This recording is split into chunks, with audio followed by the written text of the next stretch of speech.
Olá pessoas, todas bem?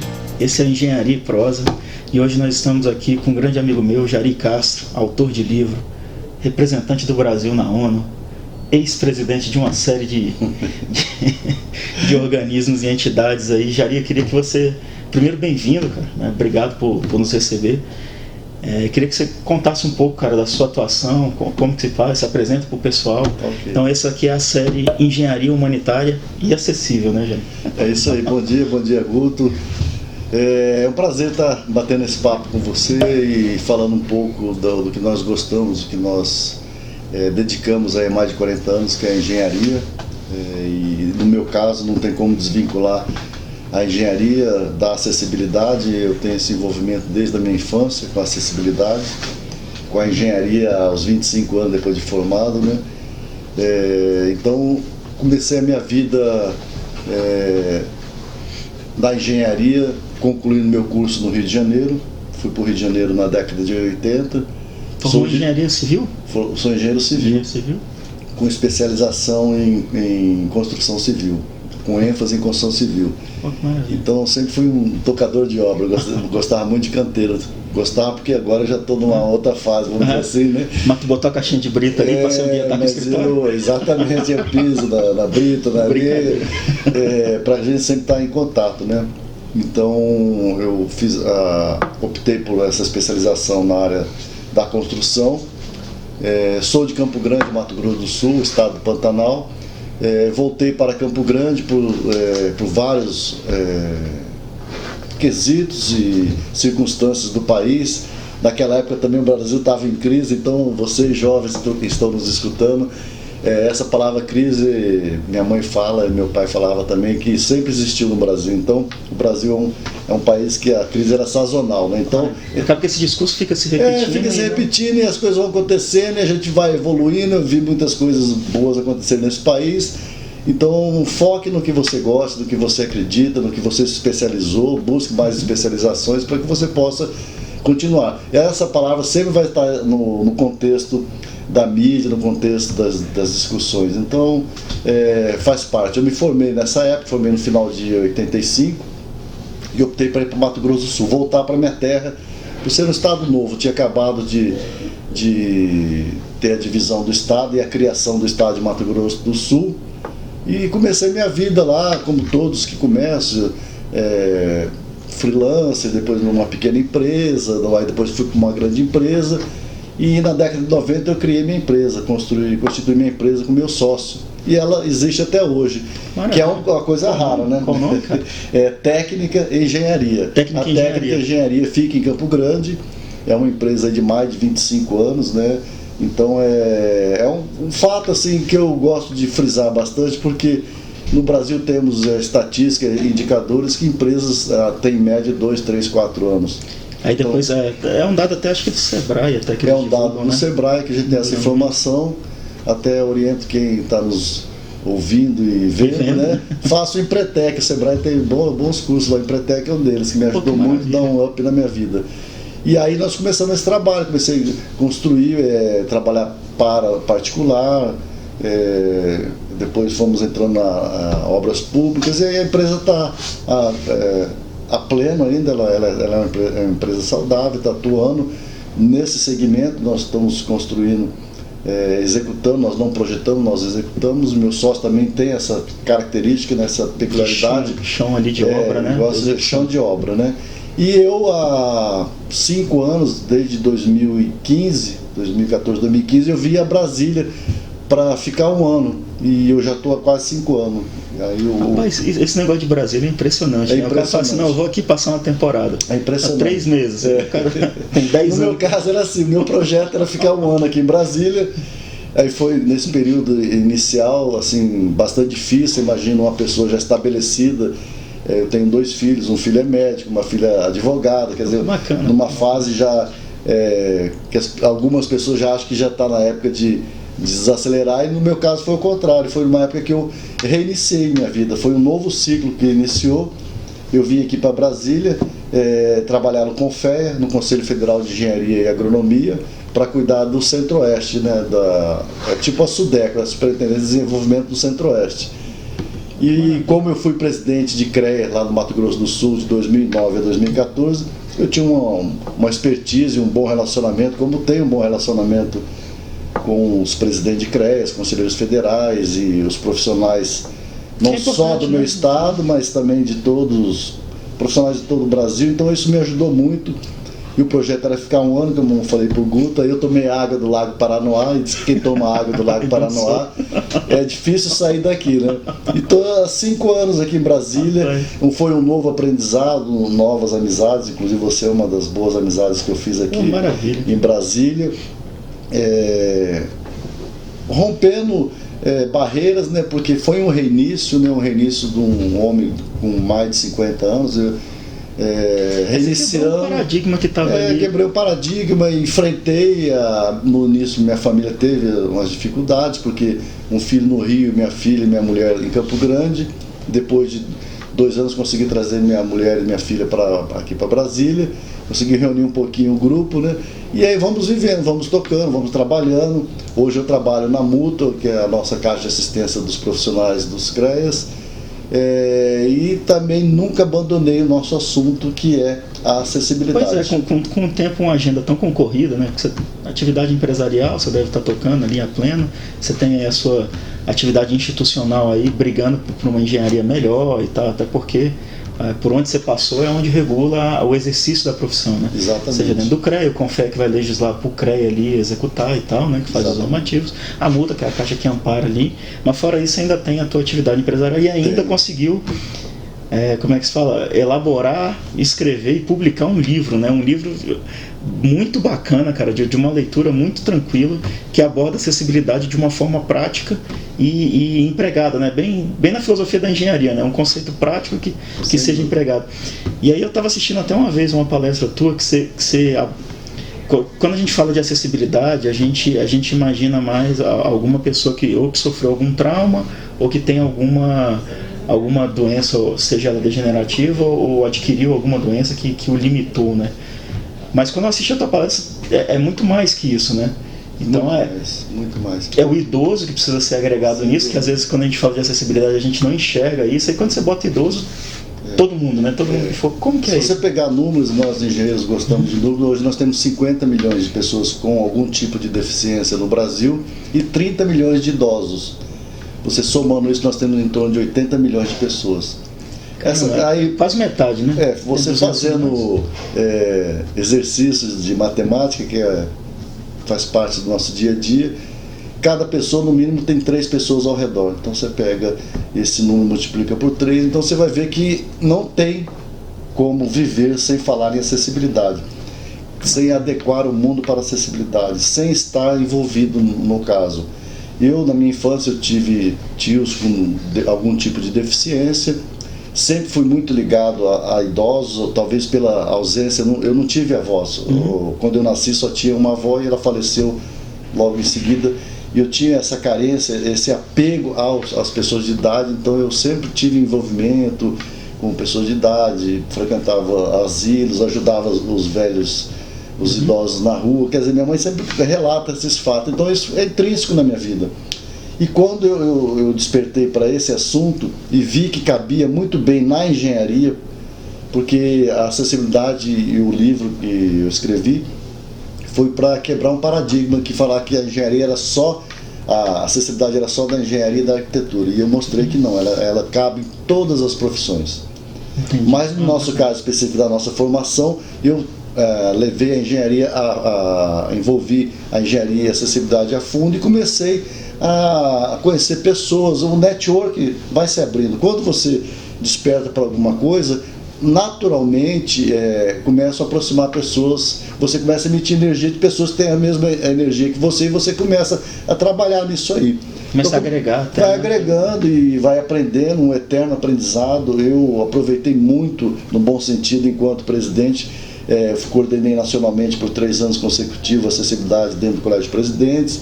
Me propiciou conhecer praticamente todos os municípios do Brasil, todos os estados, vi o que era bom em cada estado, levava o meu estado e vi que o que era bom do meu estado, levava para os outros estados. Nós estamos fazendo essa congregação, trazendo ideias e sempre se despido de saber das coisas, não, sempre querendo aprender, sempre usando o bom senso. Nós da engenharia temos essa palavra aí que é o bom senso. Talvez seja até difícil de mensurar e sintetizar essa palavra, mas ela na nossa formação da engenharia nós absorvemos muito bom senso, e eu apliquei muito isso, e isso me propiciou a conhecer um monte de segmentos desse mundo da acessibilidade, conhecer pessoas importantes, pessoas que sofrem no dia a dia. Eu fui um deficiente temporário, me acidentei de moto aos 40 e poucos anos, já tinha minha família constituída, precisava trabalhar e via a dificuldade que era me locomover, apesar de ter um carro, mas com a cadeira de roda, minha esposa dirigindo, eu indo para as obras, eu não tinha muita dificuldade. Você imagina você num canteiro de obras, né? O acesso. O acesso é difícil, então isso me sensibilizou muito na minha pele a dificuldade. Eu sabia, você sentiu, vamos dizer assim, teoricamente, depois eu vi na prática, né? Talvez. Foi um desígnio de Deus para que eu pudesse realmente estar mais firmado no assunto. E aí isso foi desencadeando várias coisas. Quando eu vim para Brasília, eu falei, puxa, acho que agora, como eu vou estar tomando conta aí, no bom sentido, né, do Centro-Oeste, focado em liberação de recursos para CREAS, estar antenado nos assuntos peculiares ao cargo. Mas no primeiro mês que eu estava aqui em Brasília, já conseguimos assinar um convênio com o Conselho Nacional do Ministério Público, que ele se obrigava a estar adequado aos prédios deles, e também juntando a força do sistema Confea, CREA e Mútua, para que a gente pudesse estar trabalhando. Então eu vi que realmente não tem como eu estar, enquanto está inerente à minha vida. Então eu tenho esse compromisso, eu amo o que eu faço, e assim, as oportunidades que aparecem como essa aqui nesse bate-papo, para que a gente possa falar. E falar de acessibilidade é falar em bons negócios. Vamos falar de um condomínio. Você vai fazer um condomínio, você tem que fazer a acessibilidade nas áreas comuns, né, onde as pessoas frequentam. Mas aquelas pessoas que estão mais antenadas ainda, quando for construir as residências, façam as residências acessíveis, adaptadas. Sim, até porque, é que você falou, esse dado não tinha 1:3, né? Então, para cada uma pessoa com demanda de acessibilidade, você tem 3 pessoas afetas ali, mais ou menos, né? Em média, né? Exatamente. Você tá. Isso daí, então, quando você prepara ou adapta a tua casa, tu está investindo no teu futuro também, porque se você espera envelhecer, né? Se você espera chegar numa idade mais avançada, você vai fazer o uso daquilo ali, tanto quanto quem está com já adquiriu alguma limitação motora ali, né? Exatamente. Sabendo que não só motora, desculpa, porque qualquer tipo de limitação, sabendo que a lei não exige que a residência unifamiliar seja acessível, mas você vislumbrando uma melhor qualidade de vida para você e para os seus pais, seus avós. No meu caso, eu fui deficiente temporário, qualquer pessoa pode torcer o pé, pode ter uma dificuldade de locomoção. Se você fizer a casa acessível, você vai estar num ambiente que vai te atender. Não adianta você cobrar do poder público que a calçada seja acessível, que tenhamos ônibus acessíveis, que tenhamos tudo acessível, se dentro da sua casa você não passa com uma cadeira de roda. Precisa de uma porta de no mínimo 80 centímetros. E qual a diferença de preço de uma porta de 80 centímetros para uma porta de 60, que é o tamanho da porta de um banheiro? Vamos dizer, nenhuma. Então, ao fazer todas as portas, você faça de 80 para que você possa ter uma circulação, uma acessibilidade, evite degrau, opte por pequenas rampas, que você vai adequando. Pequenas boas práticas. Né? E uma das palestras que eu falei, talvez foi a palestra mais polêmica, devido à chamada, e eu utilizei a chamada acessibilidade é um bom negócio, e deixei assim no ar para que desse a discussão mesmo, e ocorreu a discussão, só que ao final as pessoas entenderam. É um bom negócio em vários sentidos, é um bom negócio para a sociedade, é um bom negócio para o empresário, é um bom negócio para todos os cidadãos. Então, se você faz alguma coisa acessível, você vai estar atendendo. Você tem uma visão holística, uma visão que atende a todos. Ou se você é uma pessoa egoísta, você está atendendo a você. Então, atende a todo mundo. Então, não tem como nós fugirmos de alguma coisa que vá ser executada que não esteja adequado com a acessibilidade. Até para o comércio também você abre o leque, você consegue atender mais gente, enfim, você dá mais conforto. O meu primeiro trabalho forte em acessibilidade foi dentro do shopping Campo Grande, em Mato Grosso do Sul. Foi feito um elevador para que atendesse a NBR 9050, né, que atendesse as normas de acessibilidade. Foi feito um trabalho de acessível, inclusive na época nós demos um selo de acessibilidade para esse empreendimento, e as pessoas entenderam.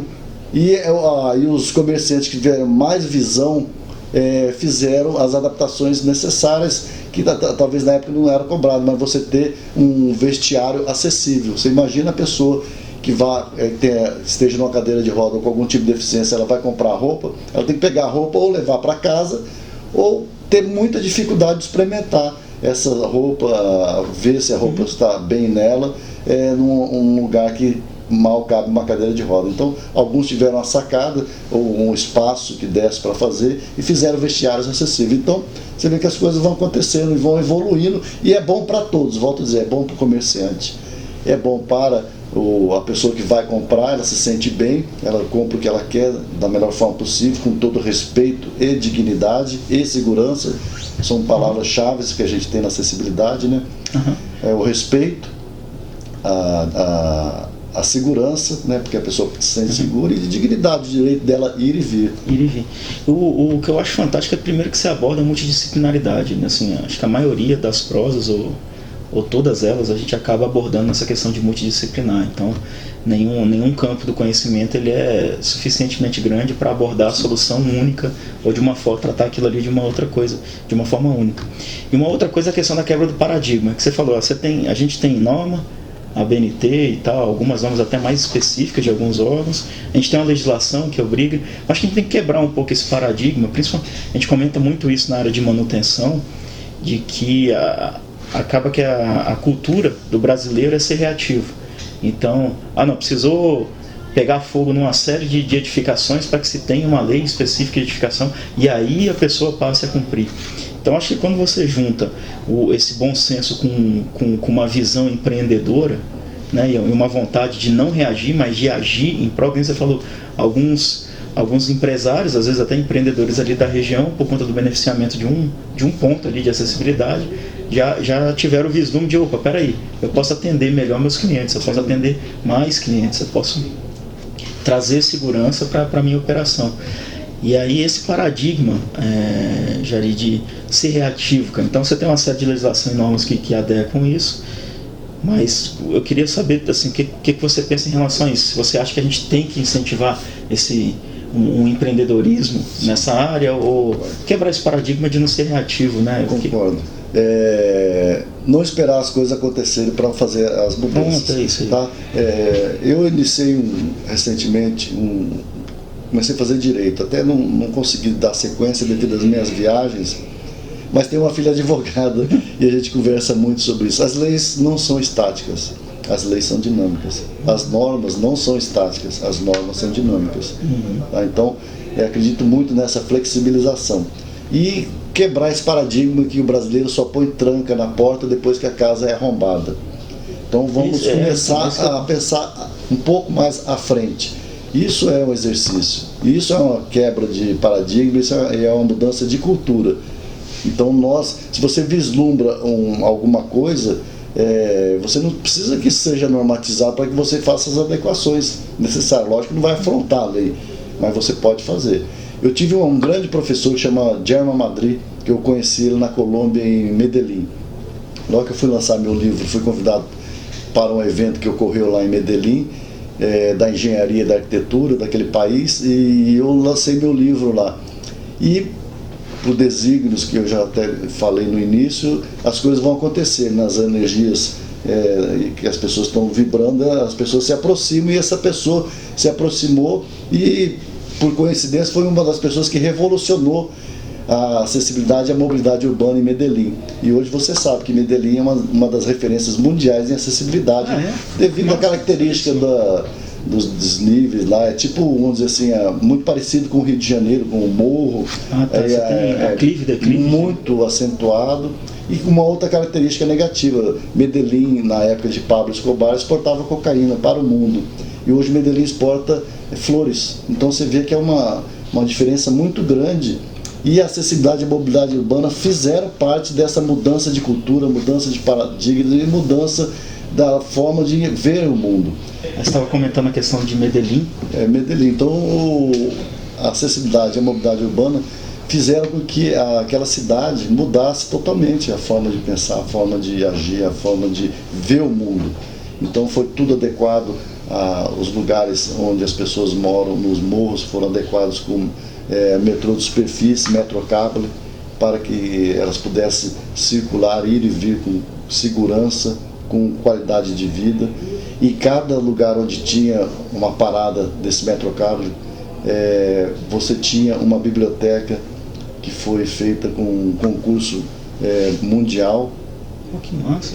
Você tinha uma escola também feita através de concurso, a arquitetura feita através de concurso, funcionando. Eu fui numa terça-feira da vida aí, sem falar nada com ninguém. Eu e German Madrid e a esposa dele subimos lá e fomos lá, pegamos o metrô superfície, pegamos o metrocable, fomos a várias escolas, várias bibliotecas, todas funcionando com curso, aulas, quer dizer, então mudou totalmente a qualidade de vida. Então isso é muito importante. Então você vê a acessibilidade e a mobilidade, no caso a mobilidade urbana também, como um bom negócio, você melhorar a qualidade de vida das pessoas, melhorar a economia de um país, melhorar, baixar a índice de criminalidade, quer dizer, então você vê que influencia em tudo. É uma coisa, assim, eu voltei muito, minha cabeça muito diferente do que eu fui quando eu fui lançar esse livro. Só para mais um item que me chamou muita atenção, Guto, a quebra de paradigmas. Ele me levou a locais que realmente você não conseguia implementar 100% das normas de acessibilidade, porque eram íngremes demais, e eles tiveram bom senso de adequar o que dava para fazer. Então é uma coisa que eu aprendi muito. O ótimo é inimigo do bom. De repente o bom resolve. O ótimo você não em alguns casos, em alguns casos vai tem limitação, né? E aí você aplica o bom. Então isso aí também foi uma aula que eu tive na minha vida, porque realmente às vezes você só fica buscando excelência, e aí acaba não fazendo, porque e não faz nada. Não faz nada. Se você fizer o bom, que atende 99,9% do que precisa, você resolve o problema. Então você também tem que se desarmar e ver que tem que usar o bom senso, né? E às vezes não é estático também, né, Jerry? Como você me falou, a lei não é, norma não é, por que a solução vai ser estática? Eu tive grandes problemas quando eu voltei de lá para discussões, até com a BNT, porque era uma visão diferente, era uma nova visão, uma nova leitura, enquanto na época, há 20 anos atrás, estava muito engessado a parte de acessibilidade, as pessoas estavam muito engessadas, porque é uma coisa muito sensível, você mexe com pessoas que têm dificuldades diárias e por muitos anos, então você mexe com realmente nevrálgico, mas com bom senso, com coração aberto, com conhecimento, né, e buscando pessoas que tiver com bastante informações, nós conseguimos fazer as adequações, e hoje não está excelente, mas está bom. Não, mas chega na excelência, né? O primeiro modelo você já resolveu grande parte do problema, depois você vai melhorando. E outra coisa, o que a gente tem que ter em mente, o normativo, você tem uma série de cabeças pensantes ali, mas ele vai te dar os parâmetros mínimos de atendimento. Então, quando você coloca ali, não, tem um conhecimento, tem um profissional que se dedicou ali a se habilitar, a adquirir conhecimento para desenvolver a solução, claro que ele vai respeitar os normativos, mas ele pode, aliás, ele tem toda a competência para fazer esse tipo de adaptação e falar, cara, a norma aqui não pode ser aplicada porque dentro dessa condição de contorno aqui varia em relação à condição de contorno que a norma foi pensada. Sim. Então vamos adequar e trazer a solução, mesmo que seja não permanente, até porque todas elas não são, né? A adaptação e a evolução ela é necessária. Você começa com bom, evolui para buscar a excelência, né? E buscar até a melhoria dos próprios normativos, né? Voltar e fazer. Mas a pessoa com conhecimento consegue adaptar, fazer e consegue trabalhar isso de uma maneira melhor. Que quando, pelo menos na maioria dos discursos aí, quando a gente ouve na acessibilidade, aí o pessoal pensa naquelas, no sentido tátil ali, daquelas fitas que são indicadoras, né? Tem até um nome bonito. Piso tátil. O piso tátil. E o sensorial, né? O sensorial que são com aquelas bolinhas, geralmente amarela, e o piso tátil que ela... são as faixas para dizer, aqui vai reto. Mas não necessariamente dessas cores, porque a norma teve alguma alteração para melhor, né? Que é utilizado para deficiente ou pessoas de baixa visão. Então você precisa do contraste. Se o piso é vermelho, você não adianta colocar um piso direcional, um piso tátil vermelho porque não tá. vai confundir. Então você precisa ter as variações. Isso já está normatizado. Isso é uma evolução da NBR 9050. Bacana, então. Mas o meu ponto é nem só isso. Então, é multidisciplinar. Então você tem que trazer, por exemplo, o botão do semáforo para próximo de onde a pessoa alcança, você tem que fazer as rampas, você tem que ter calçada, porque o que muitas vezes tem o cara, não, vamos passar a fita aí. Aí o cara passa a fita num lugar que não passa nem uma pessoa andando, né? Então não adianta. Então, e aí tem um outro paradigma também que eu acredito, eu queria até ouvir a tua opinião, que é a questão do planejamento. Né? Então às vezes a gente não está planejando, ou está querendo pular a etapa ali, não fazer o projeto no tempo que ele precisa ser assimilado, enfim. A falta de planejamento, ela é uma característica do Brasil, uma característica negativa. Cultural, né? Cultural negativa. No Brasil nós começamos a fazer, depois vamos pensar. Uhum. Cada hora tira um coelho da cartola, quer dizer, resolve aqui, apaga incêndio ali, vai tentando resolver no decorrer. E o que acontece? Não fica bom, fica muito caro, dá brecha, se for obras públicas, para a corrupção e questionamentos e um problema que nós temos no país, que é os conflitos, né, que geram conflitos e aí acaba parando a obra, quer dizer, custo e custo, despesa. Então, o planejamento é um assunto que nós precisamos começar lá na escola, lá na universidade, termos cadeiras que falem, que pense o planejamento. Sim. Eu estive na China, em Xangai, e fui a Nanjing, ou Nanquim, como queira dizer, são 400 quilômetros de distância, e na época nós somos representando o Brasil, então o ministro do transporte da China, ou um cargo semelhante a esse lá da China, nos acompanhou no trem-bala de Xangai a Nanjing. Esse trem andava a 400 km por hora, um espetáculo. E uma das perguntas que eu fiz, nós estávamos com o intérprete da UNB, até da Universidade Nacional de Brasília, nos acompanhando um chinês, e nós fizemos uma pergunta ao ministro, ou alguém de direito lá no cargo, não lembro na época. Uhum. Quanto tempo demorou a obra? Ele falou, ficamos 5 anos projetando e 2 anos executando. Então você já vê uma grande diferença. Sim, E o custo da obra era X na época, X dólares, ou X ienes por quilômetro. Aí assim, entre nós brasileiros, nós rimos, né? Nós falamos que se fosse no Brasil começaria imediatamente, demoraria 25 ou mais anos, e não concluiria, e a obra que era para custar X ia custar 10X, e também não sei como é que... E era uma coxa de retalho, depois para fazer manutenção e operação. Porque aí ia chegar lá na frente, ver um obstáculo, e parava, e aí conflito. Então, a cultura do planejamento é o caminho, é o bom caminho. Sem planejar, não dá. É a mesma coisa, nós planejamos esses bate-papo aqui, tudo planejado, tudo organizado. A vida da gente, se a gente não planejar, apesar que viver é preciso, navegar é preciso, mas viver não é preciso no sentido de precisão, né? A vida, ela não é precisa, mas se você planejar, você vai ter menos impactos, né? Você vai ter menos surpresas, agradáveis ou desagradáveis, dependendo do caso. Mas o planejamento é importante, porque você faz isso na sua vida. Você faz discussão, nós estamos falando de previdência no país hoje. É uma discussão interessante. Se você planejar a sua previdência, você vai ter uma velhice um pouco melhor, com qualidade de vida. Se você não planejar, como é que vai ser? Então tudo é planejando. Mesma coisa na engenharia e nas engenharias, né? Já que nós estamos falando em todas as engenharias. Nós temos que planejar. Nós temos que fazer o projeto, no caso, uma casa unifamiliar, uma coisa mais pé no chão. Você tem que planejar tudo, fazer os projetos, ver o terreno, começar tudo, pensar o projeto antes de iniciar. Porque o que encarece a obra é o já que nós estamos aqui, vamos mudar, faz isso, faz aquilo, vai encarecer. Então se você vê uma coisa que é micro, já dá problema de tempo e de custo, você imagina uma coisa macro, uma estrada, obras de arte. Não, sem contar retrabalho, o que eu fico imaginando, a gente está falando de acessibilidade. Aí você pega recentemente aí, tem uma cidade que pegou e fez, fez a pavimentação, resolveu o problema da pavimentação, aí não planejou as bocas de lobo com sistema de drenagem, aí teve que quebrar o asfalto recém-feito para botar a drenagem, aí pronto, fechou isso, não, esqueceu a iluminação, aí abre tudo de novo, passa a iluminação, não, ótimo, agora vamos soltar, não, porque tinha que ser acessível à calçada, quebra tudo de novo para fazer a rampa. Então se fosse pensado, você já ia... Primeiro você tem que, conversar com várias partes, né, vários entes ali. Então você fez um bom planejamento, você pega lá teu programa de demandas e necessidades, conversa com teus clientes ali, o que precisa, isso. Tá, e quais são os órgãos afetos? A gente tem que botar a concessionária de luz, a concessionária de água para conversar, junto com a empresa de desenvolvimento urbano. Então você bota os três lá e fala assim, cara, a gente vai fazer isso daqui. Então, não, peraí que eu tenho que passar um negócio da drenagem.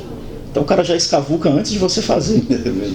Né? Assim, e aí é um retrabalho absurdo. O que você fez, aí aquele pedacinho você quebrou, já botou mais trabalho. Aí tem que refazer o pedaço. E aí vai indo. É engraçado, tem duas coisas assim. Brasília me deu muita alegria e me dá muita alegria. Mas me deu algumas tristezas e frustrações. Uma delas, as calçadas. Assim, como eu sou uma pessoa muito ligada com a acessibilidade e mobilidade urbana, eu falei, Brasília vai ser assim, né, o top dos top das calçadas, tudo acessível. Não é. Não é, tem lugar. É igual aos 5.500 municípios do Brasil. Algumas calçadas boas e outro tanto, nem tanto, né? Ou péssimo. E, por coincidência da vida, eu moro no bairro, um dos bairros mais novos aqui de Brasília, que é Noroeste, que é ao final da Asa Norte, para quem não conhece Brasília. E diz que era um bairro totalmente projetado, planejado. E esse dia eu estou vindo assim e vi o pessoal cortando o asfalto. Eu falei, doce ilusão, né? Não tem calçada também, né? Não, agora estão sendo feitas as calçadas e as pessoas cortando o asfalto novo, um asfalto de boa qualidade. Eu falei, realmente... cortando mesmo para passar alguma coisa sendo utilizado. Porque não sei se era água, luz, esgoto, eu não sei. Assim, eu só vi que estava sendo feito um trabalho lá. Eu falei, poxa, fiquei... Pois é. Foi uma desilusão, porque principalmente morando num bairro que é acho que é o mais novo hoje, você que é daqui, acho que é um dos bairros mais novos que tem aqui em Brasília, que diz que foi pensado e planejado para ser... Até para ser sustentável. Para ser sustentável e realmente nós temos esse problema. Então, você vê que é um problema intrínseco, tá dentro do DNA do brasileiro e a gente precisa mudar isso. Não podemos aceitar, a gente não pode aceitar. Eu tinha uma palestra com o Cortella fala que o ser humano se adapta a tudo e acaba se acomodando. E aí ele citou dois exemplos lá de São Paulo, que é o Tietê, a Marginal Tietê e a Marginal Pinheiros, que quem passa tá aquele mau cheiro. E ele falou, eu moro lá em São Paulo e já até me acostumei, mas não deveria me acostumar, deveria questionar. Sim, então você vê até um esquecimento, um mau cheiro, um problema ali, você acaba, o dia a dia, você acaba aceitando, que não é para aceitar. A gente não pode, nós cidadãos contribuintes, que pagamos nossos impostos, nós não podemos aceitar essas coisas que aconteçam, esse desmando, essa falta de planejamento, a falta de o poder público estar entrosado com a tecnologia. Eu acho que o grande caminho é esse, o poder público entrosado com a tecnologia. O que é isso? É uma secretaria de obras forte, com pessoas fortes, com conhecimento e todas as áreas ligadas, né, à tecnologia, passando as determinações e o poder público acatando, não fazendo, alterando por causa de uma questão política que possa prejudicar lá na frente. Vou dar um exemplo bem rápido aqui. Na minha cidade, Campo Grande, lá em Mato Grosso do Sul, logo que foi obrigado a lei exigiu que tivesse o piso tátil, o piso direcional, a prefeitura deve ter recebido uma notificação do Ministério Público e mandou quem não fizesse ia sofrer alguma sanção, alguma multa. Então cada cidadão começou a fazer sua calçada sem planejar. E ao invés de ser uma coisa boa, pode até quem determinou isso, quem pensou isso, mas não planejou, achou que seria uma coisa boa, foi uma coisa ruim, porque cada um fez de um jeito e você tem assim o como não se deve fazer. Entendi. Então cada um foi fazendo de um jeito, cumpriu o que determina a exigência que a prefeitura cobrou, ele fez de acordo da cabeça dele, sem um engenheiro, sem uma engenheira, sem um arquiteto, alguém da área, E não foi pensado, porque o certo era, antes de você obrigar que a população fizesse, tivesse um planejamento quadra por quadra. E eu vou mais além ainda, eu sou de uma linha, que até a senadora Mara Gabrilli também coaduna com essa linha, que quem é responsável pelas calçadas, a LBI fala isso, a Lei Brasileira de Inclusão, quem é responsável pelas calçadas é o município, é a prefeitura. Se ela vai cobrar ou não do contribuinte é outra discussão. Mas ao fazer a pavimentação, a sarjeta, o meio-fio, que faça a calçada, porque fica uma coisa padronizada, organizada e dentro das normas, assim a gente acredita, né? E aí você mitigaria os problemas no quesito calçada, mobilidade urbana e acessibilidade. Entendi. Acaba que uma solução colocada dessa forma deve ter virado uma coxa de retalho, cada um foi de um jeito e não chega, puxa para todo lado, mas não chega para canto nenhum. Exatamente. E começa, como é que se fala, a atrapalhar até fluxo e tal, uma coisa que é pensada às vezes até com o melhor dos mundos, né? O melhor das intenções. Você vê, o melhor dos mundos. A LB, Lei Brasileira de Inclusão, foi uma luta de 15 anos de pessoas envolvidas nesse tema, políticos, empresários, pessoas como eu, como você, como alguém que está nos assistindo. Nós lutamos para conseguir a LBI. A LBI realmente é um marco da acessibilidade, é um marco da inclusão, é um marco que realmente vem ao encontro do que nós buscamos e lutamos há tantos anos de ter uma qualidade de vida melhor e com a acessibilidade incluída. Nós tivemos em Nova York recentemente, por termos a LBI implantada já no Brasil, nós ganhamos uma premiação. Os Estados Unidos ficou em primeiro lugar, o Brasil em segundo. Nós estávamos concorrendo com 180 países na ONU, lá em Nova York. Lançamos a senadora Mara Gabrilli para concorrer a um cargo, ela ganhou baseado nas leis, no que nós temos. Quer dizer, nós temos o supra-sumo do que tem de melhor no mundo. Falta vontade, implementar. Então. Até brinquei com ela, falei, nós ganhamos por causa da lei, mas se perguntasse se nós implementamos ou não, a gente não estaria no ranking que nós estamos. Ela deu uma risada, realmente é isso, mas é uma das pessoas que lutam muito, como outros e outras lutam muito para que nós tenhamos aí muitas melhores, e já tivemos. Já tivemos. Um pouco de boa vontade de querer fazer também, né? Eu sou uma pessoa muito otimista e algumas pessoas me perguntam da sua luta incessante de mais de 20 anos, melhorou muito, o Brasil melhorou muito o quesito de acessibilidade. Você pode observar, nós estamos num prédio que é totalmente acessível. Isso até um tempo atrás, um passado recente, era uma coisa muito difícil, né? E hoje nós temos aí, então já está entrando no sangue. Eu falo que a acessibilidade e a mobilidade urbana é igual o meio ambiente, você tem que cuidar todo dia e fazer com que as coisas aconteçam. E fazer manutenção também, manutenção. Você manutenção, então, é um assunto que vai te dar outras e outras prosas aí. Nós estamos tendo problemas sérios, inclusive ocorreu agora em Recife, né?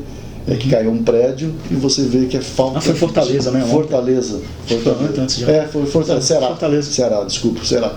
E outros, falta de manutenção, que é uma outra discussão bastante interessante, que tem a ver com a engenharia e as engenharias. A gente tem até uma série que é de edificando a manutenção, a gente conversou até com o pessoal de engenharia civil, o Matheus Leone e tal, a gente está imbuído disso. Então a manutenção, quando o pessoal pensa em manutenção, pensa mais em equipamento, esquece das edificações, ou esquece de enxergar a instalação como um todo. São muitas prosas mesmo necessárias para... Acho que esgotar é difícil esgotar. Mas eu queria ver contigo uma outra coisa. Recentemente a gente teve num hackathon de cidades inteligentes, lá com o Nestinho, com Orlan, até a gente teve um dedinho de prosa também, soltamos recentemente até no canal essa prosa. Espetáculo. Pois é. E aí, quando a gente fala de engenharia humanitária e acessível, e aí a gente está falando de cidades inteligentes, Brasília está buscando ser uma referência, né, nesse quesito de cidade inteligente, pelo que a gente entende, até pelo nível das pessoas que estavam participando ali, né, de secretário, de não sei o quê. Você acha que esse discurso de incluir a acessibilidade, ele é válido, ele tem que ser pensado dentro da cidade inteligente, ou você acha que não? Bom, primeiro parabenizar, você foi um dos idealizadores desse evento. Okay, você é uma pessoa que tem uma visão muito privilegiada, vamos dizer assim, e sempre está buscando andar um pouco mais à frente para que a gente possa ter mais celeridade nas ações e melhorar a nossa qualidade de vida no país e no mundo. Eu não consigo pensar numa cidade inteligente sem falar em acessibilidade, sem falar em mobilidade urbana. Nós estamos observando movimentações pelo mundo de cada vez mais a retirada de carro, a inclusão de bicicleta, ônibus, metrô, outros modais, todos acessíveis, as calçadas acessíveis, um mundo acessível e um mundo que todos possam participar. Esse é o grande mote da coisa, porque no fundo nós, quando formamos, nós juramos defender a humanidade, né? Esse é o nosso trabalho. E quando nós trabalhamos pensando numa cidade que tem a tecnologia G5, Wi-Fi, tudo que a gente possa imaginar, nós temos que estar também pensando na acessibilidade e na mobilidade urbana. Então eu vejo como intrínseco uma coisa puxando a outra, para que a gente possa realmente atender 100% da população, todos possam participar, tanto estudar, se divertir, trabalhar, ter uma qualidade de vida boa. Então isso está totalmente ligado, não tem como desvincular. E o poder público estiver pensando nesse quesito, ele, se não pensou ainda, faça reflexão e planeje e inclua, porque senão ele vai ficar totalmente fora. E depois que ele concluir uma coisa, ele vai ter que fazer o que você falou, o retrabalho de fazer a adequação, aí fica mais caro. Bem mais caro. Um dado que é muito importante: se você vai construir e você planeja a sua obra totalmente acessível, você vai gastar 1,5% a mais do custo total. 1%? 1,5%. Tá? Se você não fez o planejamento e você vai precisar fazer uma reforma para fazer as adequações, você vai gastar de 30% a 35% a mais. Então acho que não precisa mais nem discutir, os números mostram. E outro dado importante, até eu fiz uma palestra na Ordem dos Engenheiros lá em Lisboa, e nós falamos sobre acessibilidade, falando que a acessibilidade é um bom negócio, e mostramos que uma casa acessível, quando você vai vender, aí quem me ajudou foi um grande amigo meu lá do Espírito Santo, que é especialista do IBAP, do Instituto Brasileiro de Avaliação e Perícia. Ele fez esse cálculo mostrando que para a venda, para o mercado, se você tem uma casa acessível, você tem X% a mais, agrega valor, então você ganha também. Então, interessante. Então acaba se tornando um investimento. Porque um investimento. 1,5%, se tu tiver uma valorização de 2%, sei lá, 0,5% a mais de valorização assim, de Radegás, o nome dele. O Radegás. O Radegás, um grande amigo nosso lá do Espírito Santo. Inclusive é autor de livro também, quero ver se eu consigo gravar uma me levou lá para Portugal, me convidou, fui lá, fui muito bem recebido lá em Lisboa, e na Ordem dos Engenheiros nós fizemos esse bate-bola lá, e ele me assessorou nessa parte de avaliação, e eu fiquei muito feliz. E aí é engraçado, agora só para fechar nesse assunto de investimentos, meu sócio começou a investir agora em casas, porque é um nicho que está acontecendo, casas de alto padrão, e a minha dificuldade é que ele faça a casa acessível. Meu sócio, minha empresa, e eu estou tendo que quebrar paradigmas interno. Então é cultural. É cultural. Se você que está nos assistindo aqui, talvez vai até achar engraçado que deve ter algum caso parecido, mas ou tem um problema interno aí. Mas eu consegui convencê-lo. Eu e a nossa arquiteta convencemos ele através de números, né? Ele é japonês, é bem assim, cartesiano, né? Bom demais. E aí nós conseguimos convencer, mas foi engraçado, porque até foi tema de uma palestra que eu fiz, aí eu contei esse case, né? Que era um problema interno dentro da minha empresa, eu estava tendo problema com meu sócio. Eu estava convencendo todo mundo, vamos dizer assim, né? E não estava conseguindo, mas graças a Deus convenci, mostrei para ele que é o caminho, é por aí. E aí a gente observou que outras pessoas num condomínio também começaram. Na verdade, Guto, o Leonardo da Vinci sempre falou que a simplicidade é a excelência, né? Então, quando você está projetando e você faz uma coisa simples, né, que realmente resolva, que atenda.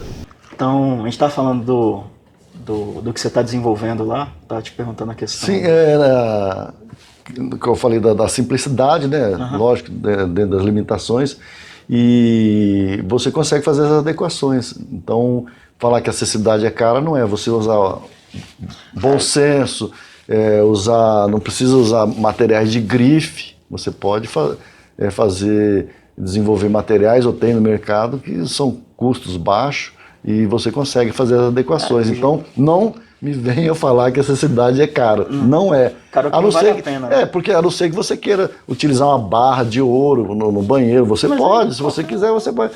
Mas não é o caso, né? Você pode utilizar, inclusive, um ferro pintado em esmalte, com custo baixo, até o material que você achar. Como diz, está na moda o nióbio, se você quiser fazer em nióbio, faça. Faça de nióbio. O seu bolso é seu patrão. Mas, então a gente desmistifica isso também. A gente tem conversado bastante isso, dado muitas palestras falando sobre isso. Porque o que eu estou vendo aqui sei lá, arrumar a questão de degrau e rampa, você evitar uma coisa ou outra, botar a rampa ali na declividade certa, também fazer aquela rampa de...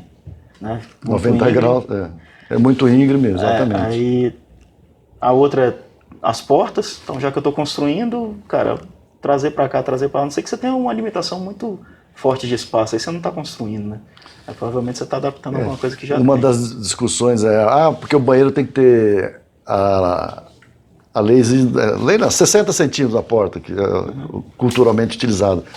Você tem que botar uma de 80, porque você consegue entrar com a cadeira de roda, a mãe consegue entrar com um carrinho de bebê. Tem que pensar também na mãe, na gestante.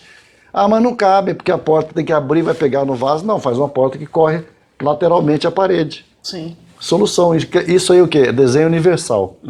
Desenho universal é a grande sacada. Desenho universal é a utilização da criatividade para você resolver. Para resolver problemas. Todos nós utilizamos desenho universal, talvez alguns não saibam, mas o celular é desenho universal. O WhatsApp, você fala, você filma, você escreve, tudo. Qualquer um pode trabalhar com o WhatsApp. A porta que você chega no aeroporto, ela abre automaticamente, aquilo é desenho universal. Então são pequenas coisas que alguém desenvolveu para atender a todos. E o desenho universal é isso. Então quando você for projetar, você elaborar, você pense no desenho universal aqui, é a grande sacada, que aí engloba tudo isso que nós estamos falando aqui. Você atender a todos. Quando eu falei que nós tínhamos 50 milhões de pessoas com algum tipo de deficiência no Brasil e 30 milhões de idosos, e crescendo, né, porque a expectativa de vida no Brasil ela vem aumentando ano a ano, então você tem todo um universo que você precisa atender. E você e o desenho universal insere tudo isso aí. A norma vai balizar, mas você precisa resolver aquilo ali, pô. Você precisa entrar, você precisa de espaço para entrar ali. Então tem que resolver, pelo bom senso e pela, como é que se fala? Seja pela criatividade, porque aí sim você procurar o profissional que se dedicou a estudar aquilo ali, a elaborar soluções para aquele caso em específico. Vai engraçado, eu aprendi isso. Logo que eu me formei, eu estava tendo uma dificuldade com a concretagem numa laje e um servente me deu o bizu. Ele me falou, você inverte isso aqui, põe ali e resolve o problema. E eu, humildemente, acatei aquilo e resolveu o problema. Então, assim, tem aquela história de que estava reunido os empresários ligados à pasta de dente e o consumo estava muito baixo de pasta de dente, aí uma das pessoas que estavam servindo café e água falou, não, é só aumentar a abertura da saída da pasta de dente que vai ter um maior consumo, pronto. Então você vê que é captar o bom senso, ter a humildade de escutar, e você consegue solucionar problemas. E aí trazer aquilo ali para uma solução. E trazer uma solução, exatamente. Aí entra a parte de estudo, né? Que maravilha. Pessoas, esse foi Engenharia e Prosa, na sua série de Engenharia Humanitária e Acessível, com direito de ir e vir. Conversamos aqui com Jari Castro. Jari, queria que você comentasse, queria que todo mundo ficasse tranquilo, a gente vai colocar no link da descrição aqui os dados do dia de contato por Jari, tanto dele quanto da empresa dele, quem quiser, quem estiver pensando em construir, fazer a parte de reforma e tudo, fica à vontade. Então, Jari, a palavra está contigo, queria que você... Bom, eu estou muito feliz de poder estar batendo esse papo aqui, é um assunto que realmente mexe com a gente, e conversando com o Guto, uma pessoa assim que vai puxando a língua da gente, deixar a gente fala mais de horas um assunto e sempre trazendo informações, conhecimento. Essa troca é muito importante, né? Ele é um engenheiro mecânico, a gente tem conversado muito, e o que nós temos é isso aí, é buscar conscientizar no coração e na mente das pessoas que nós conseguimos acessar, e eu vou passar meu LinkedIn, meu Facebook, meu WhatsApp, para que a gente possa... Dados do livro também, né? Dados do livro. O livro desse que eu publiquei, ele é de direito público, ele está em forma digital, tem braille, tem o livro que fala. Eu fiz dessa forma que pudesse mesmo atender, cumprir minha missão.